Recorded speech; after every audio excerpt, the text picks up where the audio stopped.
आज मैं श्रीमद् भागवत पुराण के प्रथम स्कंद के 13वां अध्याय विदुर जी के उपदेश से धृतराष्ट्र और गांधारी का वन में जाना। तो आइए सुनते हैं। ओम नमो भगवते वासुदेवाय। ओम नमो भगवते वासुदेवाय। ओम नमो भगवते वासुदेवाय। ओम नमो भगवते वासुदेवाय। ओम नमो भगवते वासुदेवाय। ओम नमो भगवते वासुदेवाय। ओम नमो भगवते वासुदेवाय। ओम नमो भगवते वासुदेवाय। ओम नमो भगवते वासुदेवाय।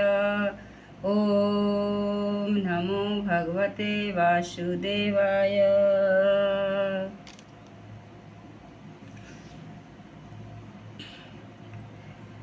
सूत जी कहते हैं, विदुर जी तीर्थ यात्रा में महर्षि मैत्रेय से आत्मा का ज्ञान प्राप्त करके हस्तिनापुर लौट आए। उन्हें जो कुछ जानने की इच्छा थी वह पूर्ण हो गई थी। विदुर जी ने मैत्रेय ऋषि से जितने प्रश्न किए थे उनका उत्तर सुनने के पहले ही श्री कृष्ण में अनन्य भक्ति हो जाने के कारण वे उत्तर सुनने से उपराम हो गए। शौनक जी अपने चाचा विदुर जी को आया देख धर्मराज युधिष्ठिर, उनके चारों ओर धृतराष्ट्र, युधिष्ठिर, संजय, कृपाचार्य, कुंती, गांधारी, द्रौपदी, सुभद्रा, उत्तरा, कृपी तथा पांडव परिवार के अन्य सभी नर नारी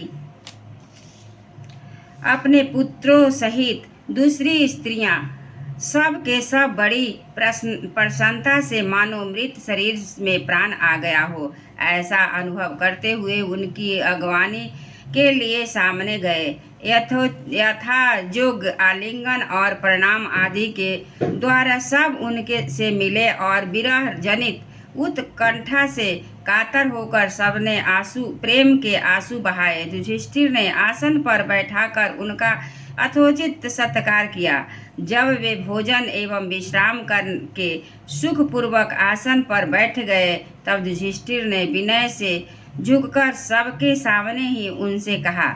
युधिष्ठिर जी ने कहा, चाचा जी, जैसे पक्षी अपने अंडों को पंखों की छाया के नीचे रखकर उन्हें सेते और बढ़ाते हैं, वैसे ही आपने अत्यंत वात्सल्य से अपने कर कमलों की छत्र छाया में हम लोगों को पाला पोसा है।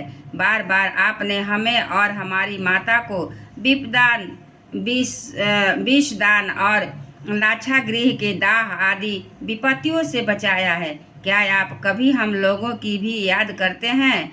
आपने पृथ्वी पर विचरण करते समय किस वृत्ति से जीवन निर्वाह किया?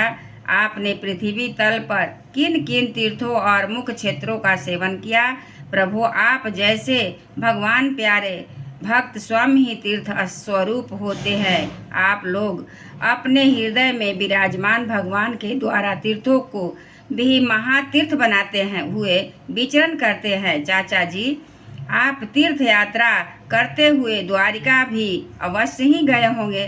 वहाँ हमारे सुहृदय एवं भाई बंधु यादव लोग जिनके एकमात्र आराध्य देव श्री कृष्ण है, अपनी नगरी में सुख से तो है ना?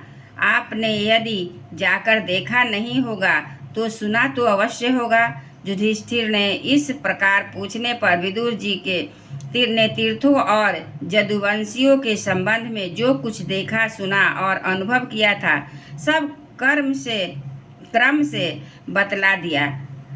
केवल यदुवंश के विनाश की बात नहीं कही। करुण हृदय विदुर जी पांडवों को दुखी नहीं देख सकते थे, इसलिए उन्होंने यह अप्रिय एवं असह्य घटना पांडवों को नहीं सुनाई, क्योंकि वह तो स्वयं ही प्रकट होने वाली थी। पांडव विदुर जी का देवता के समान सेवा सत्कार करते थे। वे कुछ दिनों तक अपने बड़े भाई धृतराष्ट्र की कल्याण कामना से सब लोगों को प्रसन्न करते हुए सुखपूर्वक हस्तिनापुर में ही रहे। विदुर जी तो साक्षात धर्मराज थे। मांडव्य ऋषि के शाप से ये 100 वर्ष के लिए शूद्र बन गए थे। इतने दिनों तक यमराज के पद पर अर्जमा थे और वही पापियों को उचित दंड देते थे।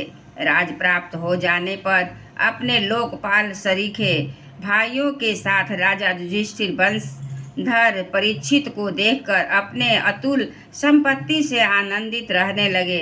इस प्रकार पांडव गृहस्थ काम धंधों से रम गए और उन्हीं के पीछे एक प्रकार से यह बात भूल गए कि अनजान में ही हमारा जीवन मृत्यु की ओर जा रहा है।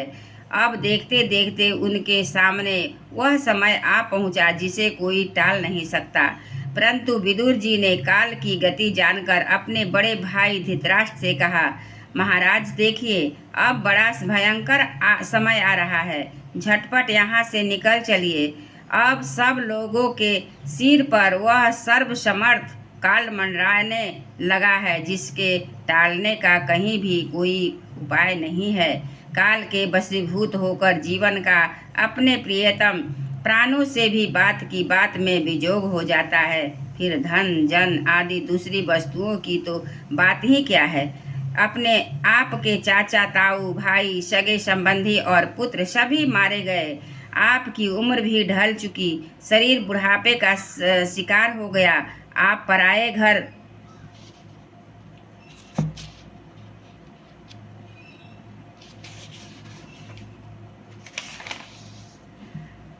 पड़े हुए हैं। ओह, इस प्राणी को जीवित रहने की कितनी प्रबल इच्छा होती है। इसी के कारण तो आप भीम का दिया हुआ टुकड़ा खाकर कुत्ते का सा जीवन बिता रहे हैं,